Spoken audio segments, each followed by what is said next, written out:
Hi friends, fish fry பண்ணிக்கலாம். வாங்க எப்படி செய்யலான்னு பார்க்கலாம். 1 kg வஞ்சரம் ஃபிஷ் எடுத்துருக்கேன். ஃபஸ்ட்டு வந்து கொஞ்சம் இஞ்சி பூண்டு ஒரு 4 மிளகு அரைச்சி எடுத்துக்கலாம். நீங்கள் சின்ன வெங்காயம் இருந்தால் கூட வச்சுக்கலாம். வந்து நம்ம கலந்து எடுத்துக்கலாம். மஞ்சள் பொடி, இது வந்து குழம்பு மிளகாய் பொடி. காரத்துக்கு எவ்வளோ தேவையோ நீங்கள் சேர்த்துக்கலாம். இது வந்து ஒரு 4 ஸ்பூன் சேர்த்துருக்கேன். இது வந்து காஷ்மீரி மிளகாய் பொடி. இஞ்சி பூண்டு மிளகு அரைச்சோம் இல்லையா, அதை சேர்த்துக்கலாம். கொஞ்சமாக சீரகப்பொடி,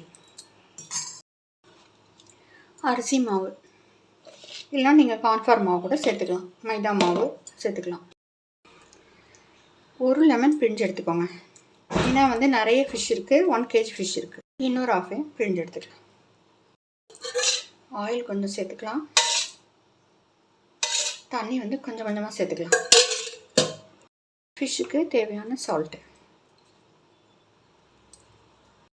நல்லா கலந்து எடுத்துக்கலாம்.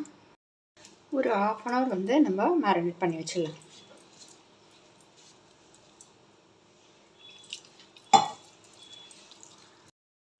ஃபிஷ்ஷை வந்து மேரினேட் பண்ணி வச்சிடலாம்.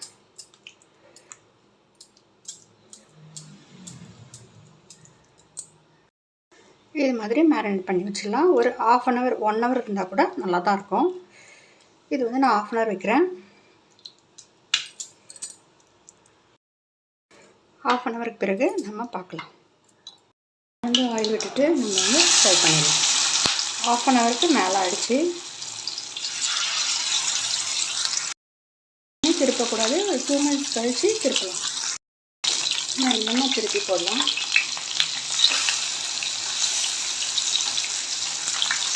சூப்பராக ரெடி ஆகிடுச்சு பாருங்க. இதே மாதிரி எல்லாம் ஃப்ரை பண்ணி எடுத்துக்கலாம்.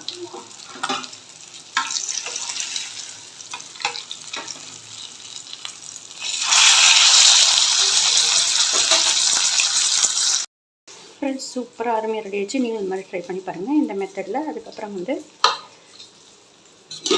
சுட சுட ரைஸ், அதுக்கப்புறம் சாம்பார் வச்சுருக்கேன். அவ்வளோதான் ஃப்ரெண்ட்ஸ். இப்போ வந்து சாம்பாரோட ஃபிஷ்ஷோட சர்வ் பண்ண போகிறேன். ப்ளீஸ் லைக் பண்ணுங்கள், சப்ஸ்கிரைப் பண்ணுங்கள் ஃப்ரெண்ட்ஸ். தேங்க்யூ.